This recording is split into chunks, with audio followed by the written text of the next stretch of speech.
सोचो अगर तुम्हारे पास एक ऐसी ताकत आ जाए जिससे तुम सामने वाले के दिमाग को अपने इशारों पर नचा सको। वो सोचेगा कि फैसला उसका है, लेकिन असल में वो वही कर रहा होगा जो तुम चाहते हो। इसे कहते हैं डार्क साइकोलॉजी का खेल, जिसे दुनिया के सबसे शातिर मैनिपुलेटर्स लोगों को कंट्रोल करने के लिए इस्तेमाल करते हैं। आज मैं तुम्हें इस खेल के वो खतरनाक नियम बताऊंगा जो एक आम इंसान को भी मास्टर मैनिपुलेटर बना देते हैं।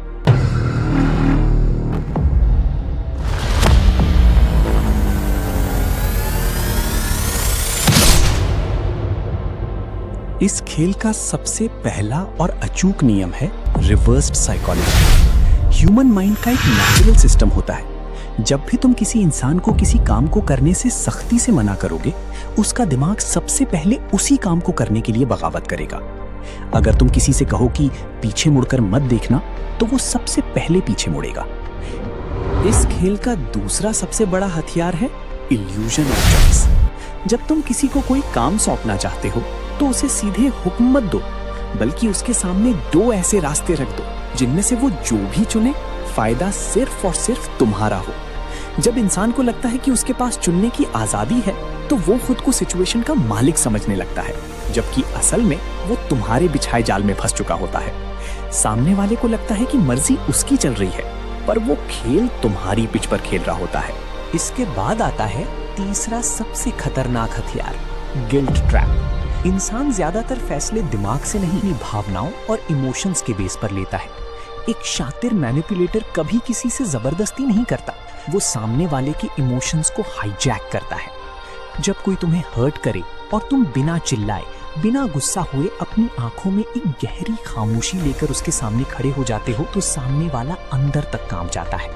वो खुद को दोषी मानने लगता है, उसकी रातों की नींद उड़ जाती है और वो तुमसे माफी मांगने के लिए मजबूर हो जाता है। तुमने उसे फोर्स नहीं किया, बस उसके खुद के गिल्ट को उसका आईना बना दिया। इसे कहते हैं इमोशनल हाईजैक, जहां इंसान लॉजिक भूलकर सिर्फ फीलिंग्स के बेस पर फैसले लेने लगता है।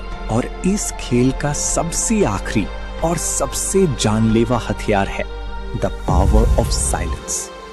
कमजोर लोग हमेशा चिल्लाते हैं, बहस करते हैं और खुद को सही साबित करने के लिए शब्दों की भीख मांगते हैं, लेकिन जो असली अल्फा होते हैं, वो जरूरत से ज्यादा एक लफ्ज भी नहीं बोलते। जब पूरी महफिल चिल्ला रही हो, तब तुम्हारा एकदम शांत और खामोश रहना सामने वाले के अंदर एक अजीब सी बेचैनी और डर पैदा कर देता है। तुम्हारी साइलेंस तुम्हारी प्रेजेंस को 1000 गुना ज्यादा पावरफुल बना देती है। लोग तुम्हारी एक एक शब्द की कीमत समझने लगते हैं। याद रखना, जब सब बोल रहे हो और तुम चुप रहो, तुम्हारी खामोशी ही तुम्हारा सबसे बड़ा खौफ बन जाती है। अगर तुम इन सारी ट्रिक्स को सही से इस्तेमाल करना सीख गए, तो तुम किसी भी इंसान के दिमाग को आसानी से हैक कर सकते हो। अब तुम मुझे नीचे कमेंट्स में बताओ कि इन चारों में से कौन सी ट्रिक तुम्हें सबसे ज्यादा खतरनाक लगी।